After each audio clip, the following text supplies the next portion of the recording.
కు 3 తొవ్వలు ఉంటాయి. ఎస్ఆర్ఎస్పీకేలు వస్తాయి, ఎల్లంపల్లికేలు వస్తాయి, మేడిగడ్డకేలు వస్తాయి. ఈసారి 2 జాగలు వస్తలేవు. కరువు పడ్డది, మేడిగడ్డ కాడ నీళ్లున్నాయి, ఒత్తవయ్యా అంటే ఒత్తుతలేడు.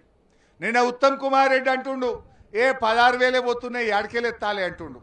మరి మొన్నటిదాకా 1,00,000 పోయినాయి కదా, అప్పుడు ఎందుకు వస్తలే ఉత్తమ్ కుమార్ రెడ్డి? అప్పుడు ఎందుకు వస్తలే అంటున్నా. మళ్ళా 15 రోజులు అయితే ఆగస్టులో మళ్ళా 1,00,000, 2 లక్షలు, 3 లక్షల వరద వస్తుంది. అప్పుడన్నా వత్తనికి తయారుగా, అప్పుడన్నా కట్టుకొత్తడానికి అన్నారం సుందీళ్ళని మొత్తం తయారు పెట్టు. నీళ్లు రాగానే ఒత్తు, ఈ తెలంగాణను కాపాడండి.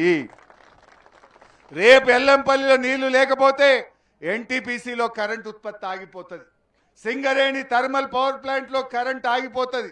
హైదరాబాద్కు మంచి నీళ్లు ఉండయి, అంతా ఆగమయ్యే పరిస్థితి వస్తుంది. మళ్ళా ప్రజలు వలసలు పోతారు. దయచేసి ఆ పరిస్థితులు రావద్దు. తక్షణమే ప్రభుత్వం మోటార్లు ఒత్తాలే, నీళ్లు తీసుకురావాలని చెప్పి కోరుతా ఉన్నాం. నేను ఒకటి అడుగుతున్నా మా చిన్నకోడూరు రైతుల్ని. పోయిన 6 ఏళ్లల్లా బోర్బండి కనబడ్డా అదే మన ఊర్లల్లా? బాయిలల్లో ఎక్కడన్నా క్రేన్లో పుడిక తీసుడు ఉండేనా? మళ్ళీ ఇగో కాంగ్రెస్ వాళ్ళు వచ్చిరు, మళ్ళీ బోర్బండ్లు మోపోయినాయి ఊళ్ళో పొన్న. మళ్ళీ వచ్చినాయా లేవా బోర్లు? మళ్ళీ 50,000, 1,00,000 రూపాయలు బోర్ పొక్కల ఓసుడు చురువు అయిపోయింది. మళ్ళా ఊర్లల్లా మా గుత్తకు పట్టుకుంటానికి ఒడ్డోళ్ళు బయలుదేరు, క్రేన్లు వచ్చినాయి, మళ్ళా బాయిలు గజం గజం కొడుతున్నారు. మళ్ళా అప్పుల పాలయ్యే కాలం వచ్చింది. కాళేశ్వరం వచ్చినాక, కేసీఆర్ వచ్చినాక బోరుబండ్లు మాయం, మీకు క్రేన్లు మాయం. మంచిగా కాలడ్డం పెట్టే నీళ్లు వాడినాయి. ఓ 10-12 పంటలు బంగారమూల పండించుకున్నాం. భూమికి బరువయ్యేంత పంట వండింది. ఏమంటే ఈ రేవంత్ రెడ్డి వచ్చిండో ఇగో మళ్ళా కష్టం వస్తూ ఉంది. మళ్ళా బోర్ బండ్లు తెచ్చుకోవడం, మళ్ళా నీళ్ల కోసం బావులు పూడికలు తీయడం, మళ్ళా గోసెలు మోపైనాయి. ఇప్పటికైనా ఆలోచించండి. ఇలా కాంగ్రెస్ ఏ రకంగా మనని ఇలా అన్యాయం చేస్తుందో.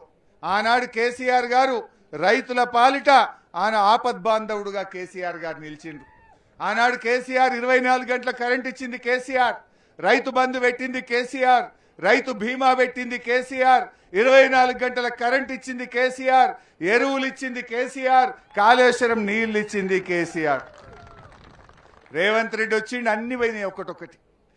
ఆనాడు కేసీఆర్ ఆపద్బాంధవుడుగా మారితే ఈ రేవంత్ రెడ్డి రైతుల పాలిట రాక్షసుడుగా మారిపోయింది. అలా నీళ్లు పోయినాయి, యూరియా పోయింది, రైతు బంధు పోయింది, కరెంటు పోయింది, రైతు బీమా పోయింది. ఒకటొకటి ఉడవీక్తా ఉన్నాడు. ఒకటొకటి కేసీఆర్ ఇచ్చుకుంటా పోతే రేవంత్ రెడ్డి ఒకటొకటి తీసుకుంటా పోతున్నాడు.